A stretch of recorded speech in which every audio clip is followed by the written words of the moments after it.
ആറാം നമ്പുരാനും നരസിംഹം എടുത്താലും നമ്മൾ ഹ്യൂമർ കാണും. മലയാളീസിൻ്റെ ഏറ്റവും പ്രിയപ്പെട്ട ജോണറാണ് തമാശ. ഒരു ഓവർ ആക്ടിങ് ടൈപ്പ് ഓഫ് സാധനം നമ്മൾ ചെയ്യാം. അത് ഓരോ ആൾക്കാർ, ഓരോ ക്രിയേറ്റേഴ്സ് ഓരോ ശൈലിയിലാണ് ചെയ്യാം. പക്ഷെ സിനിമയിൽ വരുമ്പോൾ ഒന്നുകൂടെ സെറ്റിലാവും. വേറൊരു ടൈപ്പ് ഓഫ് ആക്ട് ആണ് ഇവിടെ ഉണ്ടാവുക എന്നുള്ള രീതിയിൽ അങ്ങനെയൊക്കെയാണ് എന്നോട് പറഞ്ഞിട്ടുള്ളത്. ഈ ഹോസ്റ്റൽ എന്ന് പറയുമ്പോൾ എല്ലാവരും അടികപ്പേരൊക്കെ ആയിട്ട് ഇത് ചെയ്യാം, റിലേറ്റ് ചെയ്യാം. പക്ഷെ അത് ഒരു ഫുള്ളൊരു ഹോസ്റ്റൽ പശ്ചാത്തലത്തിൽ പോകുന്ന ഒരു പടമാണ്. പക്ഷെ ഇത് അങ്ങനെയല്ല.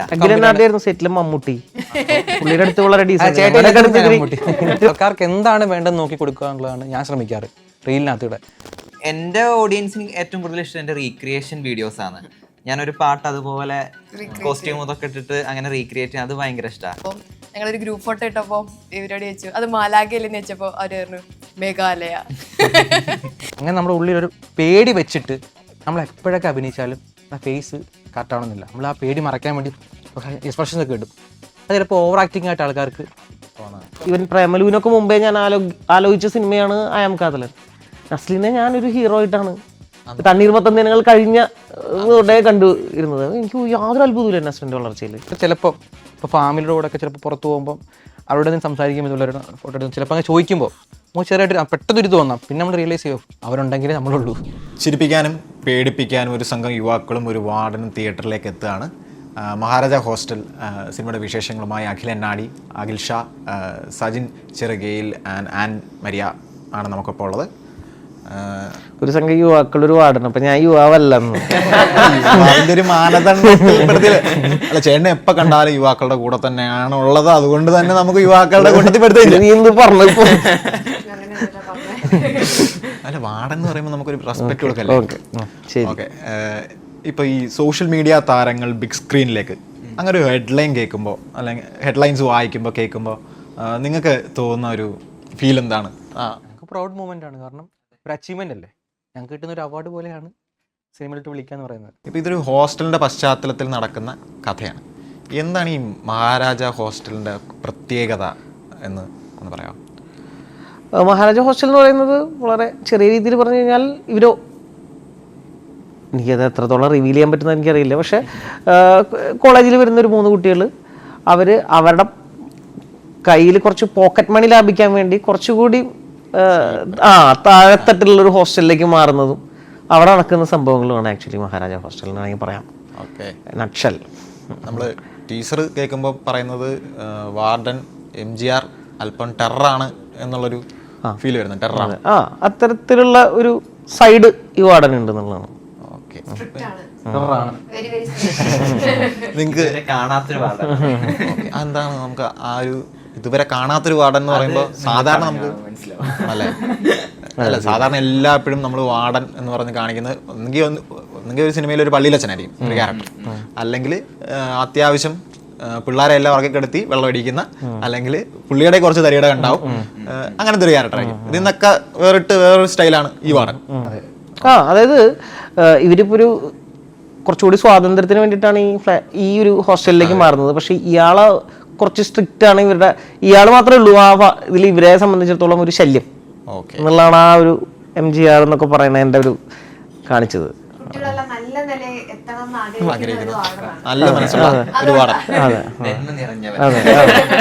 അല്ല, നമ്മള് ഇപ്പം സ്കൂളൊക്കെ കഴിഞ്ഞ് കഴിയുമ്പോൾ കുറച്ച് ഫ്രീഡം, കുറച്ച് ചില്ലിങ് പരിപാടിയൊക്കെ ആകാൻ ആഗ്രഹിച്ചിട്ടാണ് കോളേജിലേക്ക് പോവുക. അപ്പോൾ ഇതിൽ നമുക്ക് കണ്ടിടത്തോളം ഇങ്ങനെ ഇത് തന്നെയൊക്കെ ആഗ്രഹിച്ച് ചെല്ലുന്നു, എന്നിട്ട് ലോക്കാകുന്ന ഒരു അവസ്ഥ എന്നാണ് തോന്നുന്നത്. നിങ്ങൾക്കും കോളേജ് കാലത്ത് അല്ലെങ്കിൽ കോളേജിലേക്ക് കയറി ചെല്ലുമ്പോൾ ഇതേ അനുഭവമൊക്കെ തന്നെ ആയിരുന്നോ? ഇല്ല, ഞങ്ങൾ അങ്ങനെ ലോക്കായിട്ടില്ല. ഈ കഥയും ഇത് ഞങ്ങളുടെ ജീവിതത്തിൽ നടന്ന സംഭവമായിട്ട് യാതൊരു മാച്ചൊന്നുമില്ല. ചേട്ടനൊരു തിരക്കഥാകൃത്തോടെ ആളാണ്. നമ്മൾ ഈ ഹ്യൂമർ എലമെൻസിൻ്റെ കൂടെ ഹൊററും കൂടെ ചേർക്കുക എന്ന് പറയുന്നത് അത് വളരെ ടഫാണ്. എന്നാൽ പ്രേക്ഷകർക്ക് ഭയങ്കര ഇഷ്ടപ്പെടുന്നൊരു സാധനമാണ്. ഒരുപാട് പടങ്ങൾ അതിലിങ്ങനെ വർക്കായിട്ടുണ്ട് ആളുകൾ. ആ ഒരു ഈ പറയുന്ന ഡോണർ മിക്സിന്റെ ഒരു കെമിസ്ട്രി ഉണ്ടല്ലോ, അത് ഈ സിനിമയിൽ എന്തുമാത്രം ഈ സിനിമയെ സഹായിക്കുന്നുണ്ട്? അത് ഉറപ്പായിട്ടും ഒന്നാമത് മലയാളി നമ്മളുടെ ഒരു ഇതെന്ന് പറയുമ്പോൾ ഹൊറർ മാത്രമല്ല, നമ്മളുടെ മാസ് എടുത്താലും ഇപ്പോൾ ആറാം നമ്പുരാനും നരസിംഹം എടുത്താലും നമ്മൾ ഹ്യൂമർ കാണും. അതിൽ മലയാളീസിൻ്റെ ഏറ്റവും പ്രിയപ്പെട്ട ജോണറാണ് തമാശ. ഏത് ജോണറിലും നമ്മൾ ഹ്യൂമർ മിക്സ് ചെയ്യുന്ന ആൾക്കാരാണ്. നമ്മുടെ മാസിന് ഇപ്പോൾ ആവേശം എടുത്താലും അതിൽ അതൊരു മാസ് സിനിമ എന്ന് പറയാവുന്ന ഒരു സിനിമയാണല്ലോ. അപ്പോൾ ആ ഒരു സംഭവമാണ്, ആ ഒരു മിക്സ്, ആ ജനപ്രിയ ഫോർമുല തന്നെയാണ് നമ്മൾ ഇതിൽ ഉപയോഗിച്ചിട്ടുള്ളത്.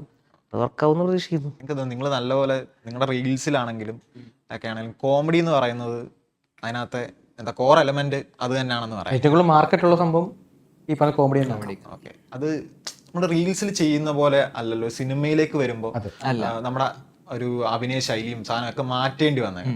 അതങ്ങനെ തോന്നിയിട്ടുണ്ടോ ഈ സിനിമയുടെ റീൽസ് എന്ന് പറയുമ്പോൾ നമ്മള് വീഡിയോ ചെയ്യുമ്പോൾ ഭയങ്കര സൗണ്ട് എടുത്തിട്ടൊക്കെ നമ്മൾ സംസാരിക്കുക. കാരണം നമ്മുടെ ഫോണിൽ കേൾക്കാൻ വേണ്ടിയിട്ട് അങ്ങനെ ഭയങ്കര സൗണ്ടിലും ഭയങ്കര ചിലപ്പോൾ ഒരു ആർട്ടിഫിഷ്യലാന്ന് തോന്നുന്ന രീതിയിലൊക്കെ ഒരു ഓവർ ആക്ടിങ് ടൈപ്പ് ഓഫ് സാധനം നമ്മൾ ചെയ്യുക. അത് ഓരോ ആൾക്കാർ, ഓരോ ക്രിയേറ്റേഴ്സ് ഓരോ ശൈലിയിലാണ് ചെയ്യുക. പക്ഷെ സിനിമയിൽ വരുമ്പോൾ ഒന്നുകൂടെ സെറ്റിലാവും, വേറൊരു ടൈപ്പ് ഓഫ് ആക്റ്റാണ് ഇവിടെ ഉണ്ടാവുക. ഒന്നുകൂടെ നാച്ചുറൽ ആയിട്ട് പെർഫോമൻസ് വൈസ് ആയാലും രണ്ടും രണ്ടാണ്. സിനിമ റീലും എൻ്റയർലി ഡിഫറെൻറ്റാണ്. ഓക്കെ, ഇപ്പം അഖിലിപ്പം ആശകളായിരം ഒക്കെ ചെയ്തിട്ടുണ്ട്. പക്ഷെ ഈ സെറ്റിലോട്ട് വരുമ്പോൾ കുറച്ചും കൂടെ ഒരു സെൻട്രൽ പീസ് അല്ലേ? ശരിക്കും പറഞ്ഞാൽ ഇതാണ് ഞാൻ ആദ്യമായിട്ട് ചെയ്ത പടം. ഓക്കെ, ആദ്യം അഭിനയിക്കുന്ന പടം ഇതാണ്. പക്ഷേ ഇത് കുറച്ച് ടെക്നിക്കലി കുറച്ച് കാരണങ്ങളാൽ 2 വർഷം ലാഗായി. അതിൻ്റെ ഗ്യാപ്പിലാണ് ആശകളായിരം ചെയ്യുന്നത്. ആൻമരിയുടെ ഒരു ക്യാരക്ടർ എങ്ങനെയാണ് ഈ സിനിമയിലെ? അതിലിങ്ങനെ തുള്ളിച്ചാടി കിടക്കുന്ന അല്ല, സാധാരണ നമ്മൾ പോസ്റ്റർ കാണുമ്പോഴൊക്കെ ആണെങ്കിലും ഒരു ഹോസ്റ്റൽ പടം എന്ന് പറഞ്ഞു വരുമ്പോൾ ഒരു ആണുങ്ങളുടെ ഒരു ഭയങ്കരമായ ആഘോഷം അതുകൊണ്ട് തന്നെ ഒരു പോസ്റ്ററിൽ വെച്ചിട്ടില്ല, അതുകൊണ്ട് തന്നെ അവർ പുറത്താക്കി എന്നുള്ള രീതിയിലാണ് ഈ ക്യാരക്ടറിന്റെ ഒരു സ്വഭാവം. അങ്ങനെയാണ് ഈ തുള്ളിച്ചാട്ട പരിപാടി തന്നെ. എന്താണ് ഞാൻ സർപ്രൈസ് ആണെന്നാ പറഞ്ഞിരിക്കുന്നത്. അങ്ങനെയല്ല, ഞാന് ഇപ്പൊ നമ്മൾ സാധാരണ ഒരു കാണുന്ന ഒരു നായികനെ എങ്ങനെയാണെന്ന് ഒരു എന്താ ദ ഗേൾ നെക്സ്റ്റ് ഡോറോ അങ്ങനെയൊക്കെയാണ് എന്നോട് പറഞ്ഞിട്ടുള്ളത്. അപ്പൊ ആ ഒരു ഇതില് ഇവരുടെ കൂടെ കോളേജിൽ പഠിക്കുന്ന ഒരു കുട്ടി അതിലാണ് ഈ പറയുന്ന പോലെ ഹോസ്റ്റൽ പോലെ തന്നെ ഒരു അന്തരീക്ഷമുള്ള ഒരു ഇതിനകത്തൊരു പ്രത്യേകത വെച്ച് കഴിഞ്ഞാൽ ബാക്കിയുള്ള ഹോസ്റ്റൽ മൂവീസിൻ്റെ വിട്ട് ഇതിനകത്ത് ഹോസ്റ്റലിൻ്റെ കണ്ടന്റ് ഉണ്ട്, എലമെന്റ് ഇടപെടും. പക്ഷേ ഇത് ബേസിക്കലി ഹോസ്റ്റലിനെ മാത്രം ബേസ് ചെയ്ത സംഭവമല്ല. ഇത് വേറൊരു കഥ പറയുന്ന ഒരു സ്റ്റോറിയാണ്, ഒരു സിനിമയാണിത്. അതായത് വേറൊരു കഥയുണ്ട്. പക്ഷേ ബേസിക്കലി ഇപ്പോൾ പോസ്റ്ററെ കാണുമ്പോൾ ഹോസ്റ്റൽ പേര് കാണുമ്പോഴേക്ക് ഹോസ്റ്റൽ മാത്രമായിട്ട് ബന്ധപ്പെടും. പക്ഷെ അങ്ങനെയല്ല, ഒരു സെപ്പറേറ്റ് എലമെന്റ് ഉള്ള ഒരു മൂവി തന്നെയാണ്. പക്ഷെ ആ എലമെന്റ് പറയാനും പറ്റത്തില്ല. ഈ ഹോസ്റ്റൽ എന്ന് പറയുമ്പോൾ എല്ലാവരും അടികപ്പേരൊക്കെ ആയിട്ട് റിലേറ്റ് ചെയ്യാം. പക്ഷെ അത് ഒരു ഫുള്ളൊരു ഹോസ്റ്റൽ പശ്ചാത്തലത്തിൽ പോകുന്ന ഒരു പടമാണ്. പക്ഷെ ഇത് അങ്ങനെയല്ല, ഇതിൽ വേറെ കുറെ എലമെന്റ്സ് നിങ്ങൾക്ക് പറയാൻ പറ്റാത്ത കാര്യങ്ങളുണ്ട്. ഇതിൽ അട്രാക്ട് എനിക്ക് ഭയങ്കര ഇൻട്രസ്റ്റിംഗ് ആയിട്ട് തോന്നിയ ഒരു എലമെന്റ് ഇതിന്റെ ഡയറക്ടറിന്റെ കാര്യമാണ്. അതെ, അദ്ദേഹം ചാരുവാകൻ. അദ്ദേഹം ഒരു മലയാളി അല്ല, അദ്ദേഹത്തിന്റെ ആദ്യ പടമാണ്, അത് മലയാളത്തിലാണ്. അദ്ദേഹത്തെ പറ്റി ഒന്ന് സംസാരിക്കാവോ? കാരണം അദ്ദേഹത്തിട്ട് വർക്ക് ചെയ്തപ്പോൾ ഉള്ള ഒരു പുള്ളി ഭയങ്കര സൈലന്റാ. അല്ല, സീരിയസ്ലി പുള്ളി അത്യാവശ്യം നല്ല സൈലന്റ് ആണ്. പക്ഷെ ഇടയ്ക്ക് വയലന്റ് ആവും. അതിന് വയലന്റ് ആയില്ലേ വയലന്റായിട്ടുണ്ടോ അങ്ങനെ അവിടെ?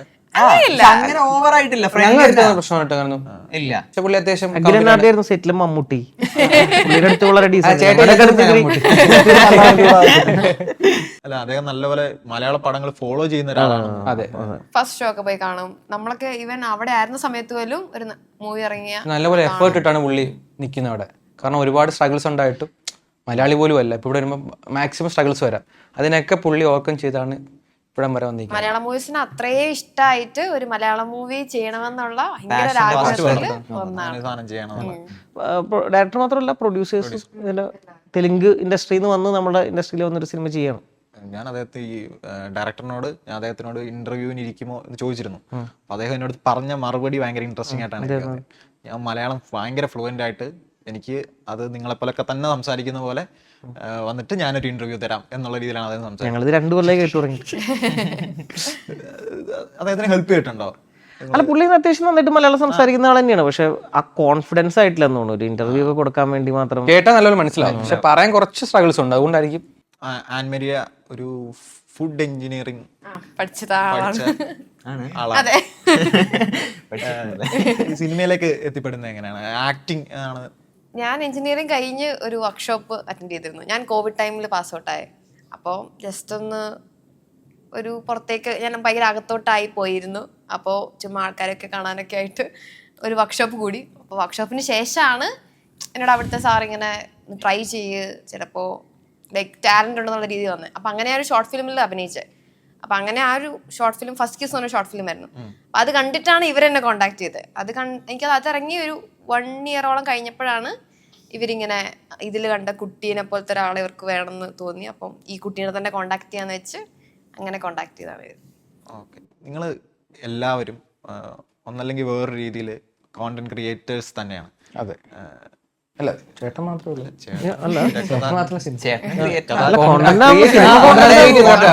പറയാലോ. അങ്ങനെ പറയാം, നമ്മൾ കോണ്ടന്റ് ക്രിയേറ്റേഴ്സ് എന്ന് പറയുമ്പോൾ പറയാം. ഓക്കെ, അപ്പോൾ ഈ ഐഡിയാസിന്റെ ഒരു ജനറേഷൻ ഉണ്ടല്ലോ, ഇത് ഈ ഐഡിയ ഒക്കെ എങ്ങനെ ഉണ്ടായി വരുന്നത്? ഇപ്പൊ പ്രത്യേകിച്ച് ഒരു റീൽ എടുക്കുക, അല്ലെങ്കിൽ രാവിലെ എഴുന്നിട്ട് എനിക്ക് ഇന്ന സാധനം ഇത് ചെയ്യാം എന്നുള്ള രീതിയിൽ ചെയ്യാണോ, അത് ഭയങ്കര പ്രോപ്പർ ആയിട്ട് ഇരുന്ന് ആലോചിച്ച് സ്ക്രിപ്റ്റ് ചെയ്ത്? ഇത് റിലേറ്റബിൾ കണ്ടന്റ്സ്, ആൾക്കാർക്ക് റിലേറ്റ് ചെയ്യാൻ പറ്റുന്ന കണ്ടന്റ്സ് ആണ് ഇപ്പം മാർക്കറ്റ്. അങ്ങനെ സംഭവിച്ചത് വിജയിക്കും. മാത്രമല്ല ആൾക്കാർക്ക് എന്താണ് വേണ്ടതെന്ന് നോക്കി കൊടുക്കുക എന്നുള്ളതാണ് ഞാൻ ശ്രമിക്കാറ് റീലിനകത്തൂടെ. ആൾക്കാർക്ക് ഒന്ന് കമൻറ്റ് സെക്ഷനൊക്കെ എടുക്കുമ്പോൾ നമുക്ക് അറിയാൻ പറ്റും ആൾക്കാർക്ക് എന്താണ് വേണ്ടത്. ഇപ്പോൾ ചിലപ്പോൾ ട്രോളൊക്കെ വരുമ്പോൾ അതിൻ്റെ കമൻറ്റ് സെക്ഷൻ പോയി വായിച്ചു നോക്കും. അപ്പോൾ ആൾക്കാർക്ക് അതുകൊണ്ട് എന്താണ് അവർക്ക് വേണ്ടതെന്ന് മനസ്സിലാവും. അതനുസരിച്ച് റീലി അങ്ങനെ പോസ്റ്റ് ചെയ്യും. കിട്ടുന്ന റിയാക്ഷൻസ് ഒക്കെ നെഗറ്റീവ് വരാം, പോസിറ്റീവ് വരാം, എല്ലാം വരാറുണ്ട്. എല്ലാത്തിനും ഇതിന്റെ ഒരു പരിപാടി എങ്ങനെയാണ്? എല്ലാത്തിനും വെൽക്കം ചെയ്യാന്നുള്ളേ ഉള്ളൂ. ഈ റീലിന്റെ ആണെങ്കിലും ഒരു കോണ്ടന്റ് മേക്കിങ്ങിന്റെ ഞാനും ഇതേപോലെ നമ്മൾ റിയൽ ലൈഫിൽ കാണുന്ന ഓരോ സാധനങ്ങൾ, ഇപ്പം എന്തെങ്കിലും ഒരു സാധനം സ്ട്രൈക്ക് ചെയ്ത് കഴിഞ്ഞാൽ അത് ഞാൻ നോട്ട് ചെയ്ത് വെക്കും. ഒന്നെങ്കിൽ ടെക്സ്റ്റ് ചെയ്ത് വെക്കും, അല്ലെങ്കിൽ ഇങ്ങനെ മനസ്സിലുണ്ടാവും. പിന്നെ എപ്പോഴെങ്കിലും അത് വീഡിയോ ആക്കിയിട്ട് കണ്ടന്റ് ആക്കിയിട്ട് ചെയ്യാം, സാഹചര്യങ്ങൾ ഒത്തു വരികയാണെങ്കിൽ അങ്ങനെ ചെയ്യാറുണ്ട്.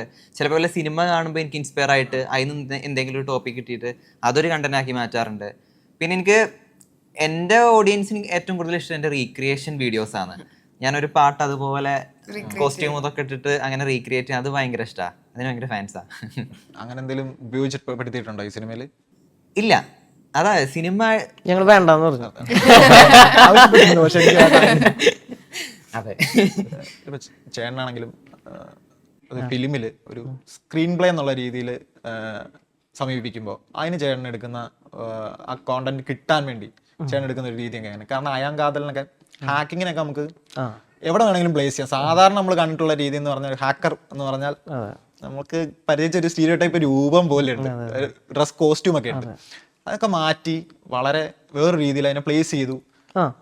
അപ്പൊ ഇങ്ങനെയാണ് ആ ഒരു ചോയ്സും സാധനമൊക്കെ. അല്ല, നമ്മള് പത്രം വായിക്കുക, കണ്ണു തുറന്നു പിടിക്കുക. അല്ല, അയാം കാതലിനൊക്കെ ഞാൻ തന്നെ ജോലി ചെയ്തിട്ടുള്ള ഒരു പശ്ചാത്തലമാണ്. ഞാൻ അത്തരത്തിലുള്ള NBFC സ്ഥാപനങ്ങളിൽ IT ഡിപ്പാർട്ട്മെന്റിൽ വർക്ക് ചെയ്തിട്ടുണ്ട്.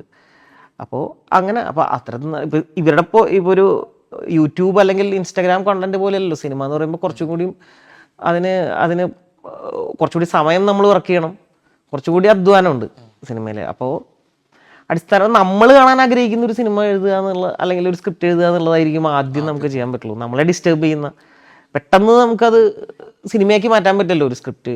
ഇവർ ഇന്ന് ഒരു ഐഡിയ വന്നാൽ ചിലപ്പോൾ അടുത്ത ആഴ്ച അത് ഷൂട്ട് ചെയ്ത് പിറ്റേ ദിവസം തന്നെ ഇറക്കും. അപ്പം അങ്ങനെ ഒരു എഫേർട്ട് അതിൽ സ്വാഭാവികമായിട്ടുണ്ട്. അപ്പോൾ ഒരു ഐഡിയ വന്നു എന്ന് കരുതി അതൊരു വലിയ സിനിമയായിട്ട് മാറിക്കൊള്ളണമെന്നില്ല. ഇപ്പോൾ പലപ്പോഴും സിനിമകളിൽ പറയുന്ന സംഭവമാണ് ഈ സെക്കൻഡ് ഹാഫ് പ്രശ്നം. സെക്കൻഡ് ഹാഫ് പ്രശ്നം നമ്മൾ എഴുതുമ്പോഴും അനുഭവിക്കുന്ന അതുവരെ സെക്കൻഡ് ഹാഫ് ശാപം. നമ്മൾ എഴുതി വന്ന് ഒരു സ്ഥലത്ത് അത് സ്റ്റക്കാവും. പിന്നെ നമ്മൾ അതിനെ മുന്നോട്ട് കൊണ്ടുപോകേണ്ടി വരും. അപ്പോൾ വളരെ സ്വാഭാവികമായിട്ട് വളർന്ന പോലെ ചിലപ്പോൾ അവിടെ നിന്ന് മുന്നോട്ട് പോയിക്കൊണ്ടിരിക്കണം. നമ്മൾ ഉണ്ടാക്കിയ പോലെ ഇരിക്കുന്നൊക്കെ പറയുന്ന ചില പ്രശ്നങ്ങളായിരിക്കും. അതിനൊക്കെ മറികടക്കലാണ് ഈ സിനിമ സ്ക്രിപ്റ്റില്. നിങ്ങളുടെ ആദ്യത്തെ വൈറൽ മൂവ്മെന്റ് ഓർമ്മയുണ്ടോ? എന്നുവെച്ചാൽ നിങ്ങൾ ഇതായി ആളുകൾ ശ്രദ്ധിച്ചു തുടങ്ങി എന്ന് തോന്നിയ നിമിഷം. എൻ്റെ ഫസ്റ്റ് വൈറലായ വീഡിയോ ഞാനും എൻ്റെ അനിയത്തിയും കൂടെ ചെയ്തതാണ്. ഞാൻ കോളേജിൽ ഫസ്റ്റ് ഇയറാ. ഒരു മിന്നലെ താഴെ വരും എന്നൊരു സോങ്ങിന്റെ സാധനം ചെയ്തിരുന്നു. അവളിങ്ങനെ പാടുന്നു, ശരിക്കും മിന്നൽ വന്നിട്ട് ഞങ്ങൾ രണ്ടാളും കരിഞ്ഞു പോകുന്നു. അങ്ങനെ ഒരു ക്രിയേറ്റീവ് ഒരു സാധനം ചെയ്തിരുന്നത്. അത് വെറുതെ ചെയ്തതാ, പക്ഷെ അത് ഭയങ്കരമായിട്ട് വൈറലായി. അന്ന് എനിക്ക് ടിക്ടോക്ക് ഇല്ല. അതായത് ഞാൻ ഇൻസ്റ്റഗ്രാമിൽ അന്ന് റീൽസ് ഇല്ല. പോസ്റ്റായിട്ടേ നമുക്ക് വീഡിയോ ഇടാൻ പറ്റുള്ളൂ ആ കാലത്താണ്.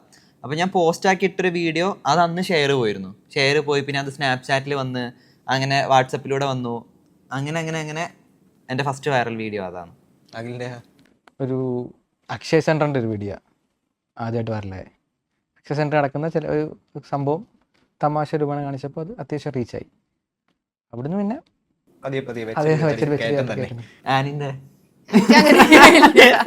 ആ ഷോർട്ട് ഫിലിം ഭയങ്കര ശ്രദ്ധിക്കപ്പെട്ട ഇതില്ലായിരുന്നു. എനിക്ക് തോന്നുന്നു രണ്ടാമത്തെ ഒരു ഷോർട്ട് ഫിലിം കൂടി ഇല്ലേ, ഒരു മാലാഖ. അതാണ് എനിക്ക് തോന്നുന്നു കുറച്ചും കൂടെ കുറച്ച് പേരൊക്കെ കാണും മാലാഖയല്ലേ എന്നൊക്കെ ചോദിക്കുമ്പോൾ ഞാൻ ഈ അടുത്ത് മേഘാലയ പോയിരുന്നു. അപ്പോൾ കുറച്ച് പേരൊക്കെ ഇപ്പം നമ്മൾ കാണുമ്പോൾ എത്രയാ, ഒരു 1000 പേരിൽ ഒരാൾക്ക് അറിയാൻ പറ്റും, അങ്ങനെ ഒരു സംഭവമുള്ളൂ. അപ്പം ഞങ്ങളൊരു ഗ്രൂപ്പ് ഫോട്ടോ ഇട്ടപ്പോൾ ഇവരോട് ചോദിച്ചു അത് മാലാഖയിലെന്ന് വെച്ചപ്പോൾ അവർ പറഞ്ഞു മേഘാലയ. അത്ര ഒന്നും അറിയില്ല. അല്ല, ഇവളുടെ കൂടെ സ്റ്റോറി ഇട്ട സമയത്തും കുറെ കമന്റ്സ് വന്നിട്ടുണ്ടായിരുന്നു, ഷോർട്ട് ഫിലിം കണ്ടിട്ടുണ്ടായിരുന്നു. നിങ്ങൾ റീൽസ് എടുക്കുമ്പോൾ ഒക്കെ അപ്പോഴേ ഈ സിനിമ എന്ന് പറയുന്ന ഒരു ആഗ്രഹം നിങ്ങൾക്ക് ഉണ്ടായിരുന്നോ? ഇത് എന്തെങ്കിലും എത്തണം എന്നുള്ളൊരാഗ്രഹം? അഭിനയിക്കാനുള്ള ആഗ്രഹമുണ്ട്, സിനിമയിലോട്ട് എത്തണമെന്നുള്ള തുടക്കത്തിൽ ഇല്ലായിരുന്നു. പിന്നെ പതിയെ ഒരു ചാൻസ് മിസ്സായതിനു ശേഷം ഇങ്ങനെ വീണ്ടും ആഗ്രഹം. ആ കഥ ഇനി പറയില്ല. അല്ല, അത് അങ്ങനെ ഒരു സംഭവം ആയിരുന്നു. അല്ല, എനിക്കൊരു ഇത് പറ്റിയപ്പോൾ പിന്നെ സംഭവം തിയേറ്ററിൽ കണ്ടപ്പോൾ എനിക്ക് തോന്നി എനിക്ക് ഇനിയും ചെയ്യണം, അല്ലെങ്കിൽ ഇപ്പോൾ സിനിമയിൽ വരണം, വീണ്ടും ഒരു ആഗ്രഹം വന്നു. അങ്ങനെ വീണ്ടും സംഭവം എന്ന് വരെ പറഞ്ഞു. ഇനി സംഭവം എന്ന് പറഞ്ഞ ആൾക്കാർക്ക് മനസ്സിലാവില്ല. അല്ല, മറ്റേ ആരും പറഞ്ഞിട്ടില്ല ആവേശം മൂവിയുടെ സംഭവമായിട്ട് ബന്ധപ്പെട്ട്. അപ്പൊ അത് മിസ്സാക്കി. പക്ഷെ അത് ചിലപ്പോൾ ഒരു പക്ഷേ അവിടെ ചെല്ലുമ്പോൾ അവർ എടുക്കണമെന്ന് പോലും ഇല്ല, എങ്കിലും ഒരു സംഭവം വിളിച്ചു, ഇതുപോലെ വാ നമുക്ക് നോക്കാം, സംഭവം ചെയ്ത് നോക്കാന്ന് പറഞ്ഞ് വിളിച്ചു. അന്ന് എനിക്ക് ഈ പറഞ്ഞ തൊട്ട് എനിക്ക് സാഹചര്യം കൊണ്ട് പോകാൻ പറ്റിയില്ല. അങ്ങനെ അത് കഴിച്ചാൽ അത് സിനിമ തിയേറ്ററിൽ കണ്ടപ്പോൾ ഒരു ഇത് തോന്നി, കുറ്റബോധം എല്ലാവരും ഇത് എങ്ങനെ കിട്ടിയിരുന്നെങ്കിലോ ആ സ്ഥാനത്ത് ഞാൻ ആയിരുന്നെങ്കിലോ എന്നുള്ളൊരു സംഭവം മാത്രം. എങ്ങനെയായിരുന്നു ഒരു അഭിനയിക്കണം എന്നുള്ളൊരു ആഗ്രഹം തന്നെ ആയിരുന്നു? എനിക്ക് സിനിമ ഭയങ്കര ഇഷ്ടമായിരുന്നു. അങ്ങനെ സിനിമയിൽ എത്തണം എന്നും ഞാൻ അങ്ങനെ ആത്മാർത്ഥമായിട്ട് ആഗ്രഹിച്ചിട്ടില്ല, ഡ്രീം ഒന്നല്ല. എങ്ങനെയൊക്കെ എത്തപ്പെടുമ്പോൾ ഞാനിപ്പോൾ എൻജോയ് ചെയ്യുന്നുണ്ട്. പക്ഷേ ഈ റീൽസ് എടുക്കുമ്പോൾ അല്ലെങ്കിൽ നമ്മളിത് ഏത് തരം സോഷ്യൽ മീഡിയ പ്ലാറ്റ്ഫോമുമായിട്ട് ഇടപെടുമ്പോൾ നമുക്ക് പ്രൈസ് കിട്ടുന്നതിൻ്റെ അത്രയും തന്നെ പ്രൈസായിട്ട് കിട്ടുന്നത് വിമർശനമായിരിക്കും കൂടുതലായിട്ട്. അത് നല്ല രീതിയിൽ നിങ്ങളുടെ അഭിനയത്തിന്റെ കാര്യത്തിലാണെങ്കിലും നിങ്ങളുടെ കോണ്ടന്റിന്റെ കാര്യത്തിലാണെങ്കിലും ഇപ്പൊ നമ്മൾ എടുക്കുന്ന സിനിമയുടെ കാര്യത്തിലാണെങ്കിലും നല്ല രീതിയിൽ കിട്ടാറുണ്ട്. ഇത്ര ക്രിറ്റിസിസത്തെ എങ്ങനെയാണ് നിങ്ങൾ കാണുന്നത്? അതൊരു ബൂസ്റ്റ് ആണോ? ബൂസ്റ്റ് ഒന്നുമല്ല, പക്ഷെ വേറെ അല്ല, നമ്മളൊക്കെ ആഗ്രഹിക്കുന്നത് എല്ലാവരും നമ്മൾ ചെയ്യുന്നതിന് എല്ലാവരും നല്ലത് മാത്രം പറയണമെന്നല്ലേ. പക്ഷെ അങ്ങനെയല്ലല്ലോ ഈ ലോകം വർക്ക് ചെയ്യുന്നത്. എന്ത് ചെയ്യാൻ പറ്റും? അല്ല, വേണമെങ്കിൽ ബൂസ്റ്റ് നമുക്ക് തന്നെ എടുക്കാം. ലൈക്ക് അത് കണ്ടിട്ട് മെച്ചപ്പെടുത്തണം, കറച്ചിലൊക്കെ തുടച്ചിട്ട് അല്ല മെച്ചപ്പെടുത്താം. അതിന് മെച്ചപ്പെടുത്തുവാണെങ്കിൽ കുറച്ചുകൂടെ ബെറ്റർ കണ്ടന്റ് കിട്ടും. ചിലപ്പോൾ അവരുടെ മെന്റാലിറ്റി മാറിയേക്കാം പുതിയ കണ്ടന്റ് വരുമ്പോൾ. ഞാൻ ഈ നെഗറ്റീവ്സ് വരുമ്പോൾ അവരുടെ ഒരു മെന്റാലിറ്റിയെ കുറിച്ച് ഞാൻ ആലോചിക്കാറ്. നമുക്ക് അറിഞ്ഞുകൊണ്ട് എങ്ങനെ ഒരാളെ വേദനിപ്പിക്കാൻ കഴിയാന്ന് എനിക്ക് പേഴ്സണലി ഇപ്പം മുഖത്ത് നോക്കിയിട്ട് നമുക്ക് ഇങ്ങനെ കമന്റ് അടിക്കാനോ കുറ്റം പറയാനോ അവരെ ജഡ്ജ് ചെയ്യാനോ നമ്മളെ കൊണ്ട് കഴിയൂല.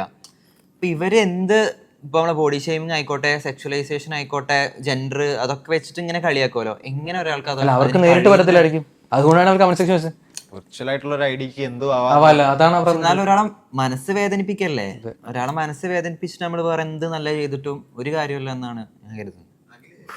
നല്ല മനുഷ്യനായിരുന്നു. ചില കമന്റ്സിൽ എൻഗേജ് ചെയ്തിട്ട് അതിനായിട്ട് സംസാരിക്കാൻ പറയാറുണ്ട്.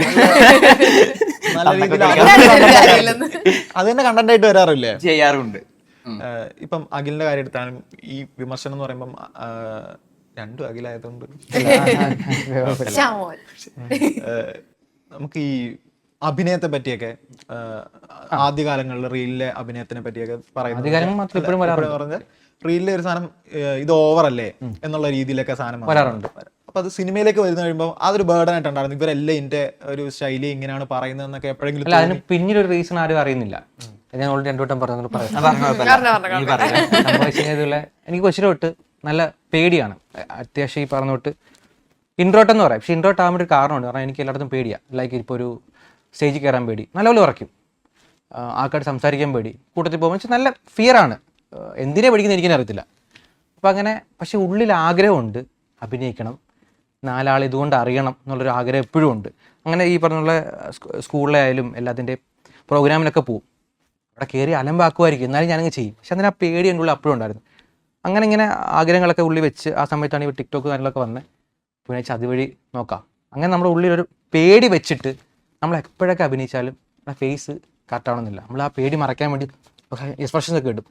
അത് ചിലപ്പോൾ ഓവർ ആക്ടിങ് ആയിട്ട് ആൾക്കാർക്ക് തോന്നാം. പക്ഷെ അതാണ് എൻ്റെ ഉള്ളിലുള്ളൊരു സംഭവം. പക്ഷെ അതിനെ മറികടക്കാൻ ശ്രമിച്ച് ഈ ഒരു സ്റ്റേജ് വരെ എനിക്ക് എത്താൻ പറ്റി. ലൈക്ക് ഈ ഒരു മൂവിയുടെ ഭാഗമാകാൻ പറ്റി. അതാണ് എൻ്റെ ഏറ്റവും വലിയ അച്ചീവ്മെന്റ്. ഇൻസൾട്ടൊക്കെ ഇൻവെസ്റ്റ്മെന്റ് ആയിട്ട് എടുത്തിട്ടുണ്ട്. അത്രേ ഉള്ളൂ. വരണം. എനിക്ക് നമ്മൾ ആദ്യമായിട്ട് ഇപ്പൊ അഖിലായാലും നമുക്കറിയാവുന്ന പോലെ അഭിനയിക്കല്ലേ. അല്ലാതെ ഇപ്പൊ സിനിമയിലാവുമ്പോ സ്വാഭാവികമായിട്ട് അപ്പൊ തന്നെ അതിന്റെ ഡയറക്ടർ നമ്മളോട് പറയും ഇങ്ങനെയല്ല, കുറച്ച് മീറ്റർ കുറയ്ക്കണം, അല്ലെങ്കിൽ ഇതല്ല എനിക്ക് വേണ്ടത് എന്ന് പറയും. ഇപ്പോൾ നമ്മളൊരു റീല് നമ്മളൊരു വീഡിയോ എടുക്കുന്ന സമയത്ത് നമ്മളെങ്ങനെയാണ് നമുക്ക് ശരിയാണെന്ന് തോന്നുന്ന രീതിയിൽ അഭിനയിക്കുക എന്നുള്ളതാണല്ലോ, അല്ല ചെയ്യാൻ പറ്റുള്ളൂ. അഖില് സക്സസ്ഫുൾ ആണ് അതില്, അതില് സിനിമയിൽ അഭിനയിച്ചു, പിന്നെ എങ്ങനെയാണ് അതിനെ കുറ്റം പറയാൻ പറ്റുക? നമുക്ക് തുടങ്ങിയ സ്ഥലത്തോട്ട് പോവാം, പോയിന്റിലോട്ട്. അതായത് നമ്മൾ ഇൻട്രോ പറഞ്ഞപ്പോൾ പറഞ്ഞ പോലെ സൈൻ ചേട്ടൻ യുവാക്കൾ എന്ന പോയിന്റിലേക്ക് തിരിച്ചു പോകാം. ചേട്ടൻ എപ്പോഴും ഒരു ഇപ്പം ആദ്യ സമയത്തൊക്കെ ചെയ്തു വന്നിരുന്ന വേഷം ഒരു സുഹൃത്ത്, പക്ഷെ സംഘം എന്ന് പറഞ്ഞു കഴിഞ്ഞാൽ ചേട്ടൻ ഇച്ചിരി ഒരു ഏജ്ഡ് ആണോ എന്ന് തോന്നുന്ന രീതിയിലുള്ളതായിരിക്കും. പിന്നെ വന്ന് അളിയൻ എന്നുള്ള തരത്തിലുള്ള. അല്ല, ഞാൻ അതിനു മുമ്പ് ഞാൻ ചെയ്യുന്നത് തണ്ണീർമത്തൻ ദിനങ്ങളാണ്. മാഷ് ഈ പറഞ്ഞ കാറ്റഗറി അല്ലേ ഇത്, കുറച്ചുകൂടി +2 പഠിക്കുന്ന പിള്ളേര്. പക്ഷെ ഫുൾ ഇങ്ങനത്തെ ഒരു ആ ഒരു അനുഭവം അങ്ങനെയാണ്. എപ്പോഴും നമ്മളിങ്ങനെ കുട്ടികൾ അല്ലെങ്കിൽ നമ്മൾ കാണുന്ന ആളുകളൊക്കെ പിന്നീട് സ്റ്റാർഡത്തിന്റെ ഒരു ലെവലിലേക്ക് എത്തുന്നു. അത് കാണുമ്പോ ചേട്ടന് എന്താണ് തോന്നുന്നത്? ഞാൻ ഇതിന്റെ ഒരു തമാശ എന്ന് വെച്ചാൽ നസ്ലിന്റെ കാര്യമായിരിക്കും ചോദിച്ചത്. നസ്ലുണ്ട്. ഒരു അത്ഭുതവും ഇല്ലെന്നുള്ളതാണ്. തണ്ണീർമത്തൻ ദിനങ്ങൾ മുതലേ നമുക്ക് നസ്ലിൻ ഇവൻ സ്റ്റാർ ആയിരിക്കും എന്നുള്ള കാര്യത്തിൽ ഒരു സംശയം എനിക്കില്ലായിരുന്നു. ഞാൻ ഏതാണ്ട് ഈ നസ്ലിൻ്റെ സിനിമകളൊക്കെ, നസ്ലിൻ നായകനാവുന്നതിനൊക്കെ, ഇവൻ പ്രേമലുവിനൊക്കെ മുമ്പേ ഞാൻ ആലോചിച്ച സിനിമയാണ് അയാം കാതലൻ. നസ്ലിനെ ഞാനൊരു ഹീറോ ആയിട്ടാണ് തണ്ണീർമത്തൻ ദിനങ്ങൾ കഴിഞ്ഞ കണ്ടു ഇരുന്നത്. എനിക്ക് യാതൊരു അത്ഭുതമില്ല നസ്ലിന്റെ വളർച്ചയിൽ. ഇപ്പൊ ഇവരുടെ കാര്യത്തിലോ? ഇവരൊക്കെ ജനങ്ങൾ കണ്ട് അപ്രീഷിയേറ്റ് ചെയ്തിട്ടുള്ള ആൾക്കാരാണ്. നസ്ലിന്റെ കാര്യം അതല്ലല്ലോ. തണ്ണീർമത്തൻ ദിനങ്ങൾ വരുമ്പോൾ നസ്ലിനെ ആർക്കും അറിയില്ലോ. അപ്പോൾ ഇവരൊക്കെ ഓൾറെഡി എസ്റ്റാബ്ലിഷ്ഡ് ആയിട്ടുള്ള ആൾക്കാരല്ലേ, താരങ്ങൾ തന്നെയാണല്ലോ. ഇപ്പൊ ഞാൻ എന്തോ സർട്ടിഫിക്കറ്റിന്റെ ആവശ്യമില്ല അവർക്ക്. അല്ല, ആ സമയത്ത് നസ്ലിനായിട്ട് കമ്പയർ ചെയ്യാൻ പറ്റില്ല എന്നാണ് ഞാൻ ഉദ്ദേശിച്ചത്. ഇവര് ഓൾറെഡി നല്ല രീതിയിൽ ആളുകൾ തിരിച്ചറിയുന്ന ആൾക്കാരാണ്. ആ തിരിച്ചറിയാന്ന് പറയുന്ന സാധനം, ഈ പബ്ലിക് അറ്റൻഷൻ ഭയങ്കരമായിട്ട് കിട്ടുക എന്ന് പറയുന്നത്, അത് സത്യം പറഞ്ഞാൽ സിനിമയ്ക്കൊക്കെ എത്തുന്നതിന് മുമ്പ് തന്നെ ഓൾറെഡി ഇത്രയും പബ്ലിക് അറ്റൻഷൻ നിങ്ങൾക്ക് എത്തിത്തുടങ്ങും. അത് ഒരു തരത്തിൽ നമുക്ക് കുറച്ച് കഴിയുമ്പോൾ ഒരു അൺകംഫർട്ടബിൾ ആണ് എന്ന് ചിലർ പറയുന്നത് കേൾക്കാം. അത് നേരത്തെ പറഞ്ഞാൽ സാഹചര്യം അനുസരിച്ച്. അഖിലിനും അതെ. എനിക്ക് അങ്ങനെ ഇതായിട്ട് തോന്നിയിട്ടില്ല. ഞാൻ ഓക്കെയാണ്. ആൾക്കാരുടെ അടുത്ത് വന്ന് ഫോട്ടോ എടുക്കുന്നത് എനിക്കിഷ്ടമാണ്, സംസാരിക്കുന്നത് എനിക്കിഷ്ടമാണ്. പിന്നെ ചില സമയങ്ങളിൽ മാത്രം ചിലപ്പോൾ ഇപ്പോൾ ഫാമിലിയുടെ കൂടെ ഒക്കെ ചിലപ്പോൾ പുറത്ത് പോകുമ്പോൾ അവരോട് നിന്ന് സംസാരിക്കുമ്പോൾ ഇതുള്ളവരുടെ ഫോട്ടോ എടുക്കും. ചിലപ്പോൾ അങ്ങനെ ചോദിക്കുമ്പോൾ നമുക്ക് ചെറുതായിട്ട് പെട്ടെന്ന് ഒരു തോന്നാം. പിന്നെ നമ്മൾ റിയലൈസ് ചെയ്യും അവരുണ്ടെങ്കിലേ നമ്മളുള്ളൂ. ഓക്കെ ആകുമ്പോൾ പിന്നെ നമ്മൾ വാഗമണ്ണൊക്കെ ഷൂട്ടിൽ ഇപ്പോൾ പിള്ളേരെ ഓടി വരുന്നത് പിള്ളേരോട് ശരിക്കും നമുക്ക് സന്തോഷമാണ്. പിള്ളേരെ ഓടി ഭയങ്കര ഇഷ്ടമാണ്.